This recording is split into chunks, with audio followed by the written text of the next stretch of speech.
മഞ്ജുവിനും രാഷ്ട്രീയത്തിൽ താല്പര്യമുണ്ടോ? നല്ല ചോദ്യം. അല്ല, ഉണ്ടെങ്കിൽ തുറന്നു പറഞ്ഞോളൂ. കാരണം ഇപ്പൊ പറയാൻ നല്ല സമയം. ആവേശം കൊണ്ട് ഓരോന്ന് വിളിച്ചു പറഞ്ഞ് തടിയേടാക്കണ്ട. വാലിന് തീ പിടിപ്പിക്കുന്ന ചോദ്യങ്ങൾക്ക് പ്രശസ്തനായ ജോണി ലൂക്കോസ് സാറാണ് എൻ്റെ അടുത്ത് ചോദിക്കുന്നത് എന്ന ബോധ്യത്തോടു കൂടി ഞാനിവിടെ ഇരിക്കുകയാണ്. ഇളയപ്പറ്റൊരു കാര്യം വിറ്റാണ്, ആള് ഭയങ്കര വിറ്റാണ്. ഞാൻ ഒന്നിനെയും അങ്ങനെ ആവശ്യത്തിൽ കൂടുതൽ പ്രാധാന്യം കൊടുത്ത് ആഴത്തിൽ ചിന്തിച്ച് തല പുകച്ചുകൊണ്ടിരിക്കുന്ന ഒരാളല്ല. ഞാൻ അത്രക്കാരൻ.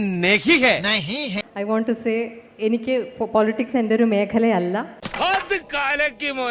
അതൊരു സാർ ഉദ്ദേശിക്കുന്ന രാഷ്ട്രീയം എന്നുള്ളൊരു വാക്ക് ഒരു രാഷ്ട്രീയ പാർട്ടിയിൽ ചേർന്ന് പ്രവർത്തിക്കുക എന്നുള്ളതാണെങ്കിൽ തീർച്ചയായിട്ടും അതിന് ഒന്നാമത് അറിവ് വേണം. ഇത് അങ്ങനെയൊക്കെ ഉണ്ടോ?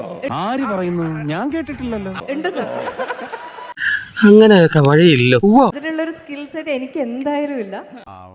എല്ലാ കഴിവും കൂടി ദൈവം ഒരാൾക്ക് കൊടുക്കൂലല്ലോ. പക്ഷേ ചുറ്റും നടക്കുന്ന കാര്യങ്ങളെക്കുറിച്ചുള്ള ഒരു ബോധമുണ്ട്, അതിനെക്കുറിച്ചിട്ടുള്ള അഭിപ്രായങ്ങളുണ്ട്, നിലപാടുകളുണ്ട്.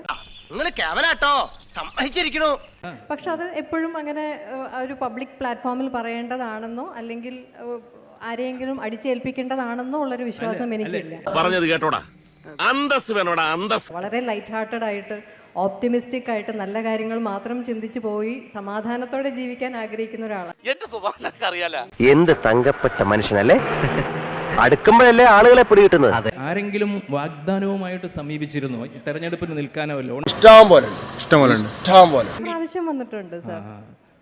പക്ഷെ ഞാൻ വളരെ ബഹുമാനപൂർവ്വം, എല്ലാ ബഹുമാനത്തോടു കൂടിയും അത് ചെയ്യാൻ കഴിവും താല്പര്യവും ഉള്ളവരാണ് അത് ചെയ്യേണ്ടത്. അതിനുള്ളൊരു അറിവും കൂടി ഉള്ളവരാണ് അത് ചെയ്യേണ്ടത് എന്ന് ഞാൻ വിശ്വസിക്കുന്നു.